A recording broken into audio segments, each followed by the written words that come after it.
এবার দেশের ইতিহাসের সেরা অলরাউন্ডার সাকিব আল হাসানের আর খেলার মাঠে ফেরা হবে কিনা তা নিয়ে ইঙ্গিত দিলেন যুব ও ক্রীড়া উপদেষ্টা আসিফ মাহমুদ সজীব ভুঁইয়া।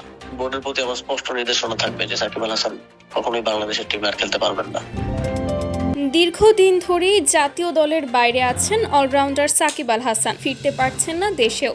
এ সময় তার বিরুদ্ধে হয়েছে একের পর এক মামলা। সম্প্রতি নতুন করে আলোচনায় উঠে এসেছেন টাইগার সাবেক এই অধিনায়ক। ঘটনার সূত্রপাত গত রোববার সাকিবের একটি পোস্টকে কেন্দ্র করে। মুহূর্তেই দাবানলের মতো ছড়িয়ে পড়া সাকিবের ওই পোস্টের জেরে আসিফ মাহমুদের সঙ্গে 2 দিন ধরে তার পাল্টাপাল্টি কথার লড়াই চলছিল। এর মধ্যেই দেশের একটি বেসরকারি টেলিভিশনে মুখ খুলেছেন ক্রীড়া উপদেষ্টা আসিফ মাহমুদ। সরাসরি বক্তব্যে তিনি বলে বসেন, সাকিব আল হাসান আর কখনোই বাংলাদেশি জার্সি গায়ে রাখতে পারবেন না। সবসময় আসলে সবচেয়ে বেশি আসে সাকিব আল হাসান আর কখনো ফিরতে পারবে কিনা আন্তর্জাতিক ক্রিকেটে, এবং আপনি এজ এ ক্রিকেট ফ্যান সাকিবকে আর কখনো দেখতে চাইবেন কিনা, বা সাকিব যেভাবে তার ভাষ্য, তার মতো একজন বাংলাদেশের পতাকা কিংবা জার্সি বহন করতে দেওয়া আমার কাছে গ্রহণযোগ্য নয়, এটার কোনো ছাড় নেই।